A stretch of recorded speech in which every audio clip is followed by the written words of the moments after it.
vit les crises, comment est-ce qu'on tient bon, comment est-ce qu'on tient notre cap, tout en maintenant le lien avec nos ados, notre ado ou nos ados, selon combien on en a. On a un tout petit plan très simple pour notre intervention, c'est pouvoir, au-delà de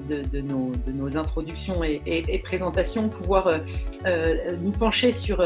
ce que c'est d'avoir un ado chez soi, toutes les difficultés, les défis, et puis ce qu'on projette avec eux et pour eux. Et puis comment on peut faire, deuxième partie, concrètement, spécifiquement pour maintenir un lien de qualité. Et puis c'est l'accumulation en fait de toutes ces petites choses qui fait que waouh, ouais, on a un ado à la maison et puis c'est ce qui peut amener vers la crise. Alors c'est pas exhaustif et puis on pourrait faire la liste, on pourrait la tirer encore longtemps. Et je pense que certaines personnes qui verront la conférence se reconnaîtront dans tout ça. Et ce qui est intéressant, c'est de regarder aussi maintenant, si on fait la liste de ce que l'on souhaite vraiment pour nos enfants, et ce qu'on veut le voir développer en fait quand il sera grand, quand il sera adulte ou jeune adulte et qu'il quittera la maison, avec quoi on veut le voir partir,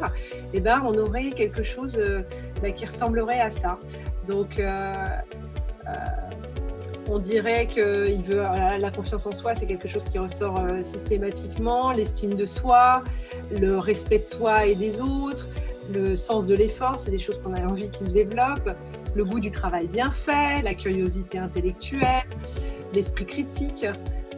l'attention aux autres, une forme d'empathie et pas autocentrage sur leur nombril, l'empathie, la capacité à communiquer, l'humilité, l'altruisme, la capacité à s'engager, le sens de l'humour, ça peut aussi servir et nous sortir de pas mal de situations, la gratitude. Et puis cultiver la culture du lien avec la famille. C'est encore une fois, c'est pas exhaustif, mais c'est toutes ces choses-là que quand on est en atelier et qu'on pose la question aux parents, ce sont des choses un petit peu comme ça qui remontent et qui reviennent dans la bouche des parents. Alors, du coup, ça nous amène à réaliser qu'avec ces deux séquences, toutes ces petites bulles dessinées par Linda, qu'au passage on n'a pas cité là, qui est co-auteur du livre et qui nous amène ces touches acidulées là pour croquer toutes ces situations du quotidien. Voilà, on a avec ces images les difficultés du quotidien et encore une fois la liste n'était pas exhaustive et puis de l'autre côté cette liste qu'Edna vient d'énumérer et qui n'est pas exhaustive non plus, de ce qu'on souhaite à nos ados, nos enfants, puis nos ados. Et avec ça, on a deux listes qui nous donnent l'opportunité de ce que nous, on appelle un GPS éducatif. Alors déjà, ça nous permet de réaliser, quand on a passé tout ça, que nos ados, en fait, ils sont normaux. Quand on voit que c'est une liste établie sur des expériences de parents, on voit que finalement, on coche des cases, mais que c'est pas anormal. C'est vraiment le temps de l'adolescence et que c'est dans ces défis, ces difficultés qu'on va trouver des opportunités, en fait, d'aller développer les compétences qui leur manquent. Parce que finalement, Edna, si tu retournais sur la page d'avant et qu'on retournait voir toutes les petites bulles là, des compétences qu'on leur souhaite d'avoir pour s'élancer dans la vie, si nous on regardait tout ça et qu'on essayait de se positionner en tant qu'adulte déjà bien avancé sur le chemin de vie, est-ce qu'on cocherait 10 sur 10 ou 20 sur 20 sur chacun des items? C'est vrai que juste par rapport à s'équiper, moi c'est quelque chose qui m'a beaucoup séduite en discipline positive, c'est vraiment qu'on a des outils qui sont très concrets et très pratiques à apprendre pour pouvoir avancer sur ce chemin-là avec nos enfants. Alors on va parler des outils de connexion parce que la connexion c'est ce qui va nous permettre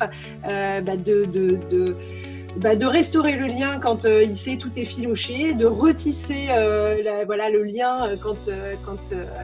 quand ça s'est un peu élongué, à travers de l'écoute, à travers le fait de poser, apporter son intérêt, apporter son attention, comprendre et connecter vraiment avec son ado, avec cette phrase qu'on dit connecter avant de corriger. C'est-à-dire que s'il n'y a pas de connexion, on n'arrivera pas à faire passer des messages qui vont aider nos enfants à grandir. Donc, dans ce troisième R justement de résoudre, on va aussi utiliser un outil de résolution de problème qui est la recherche de solutions. Et la recherche de solutions,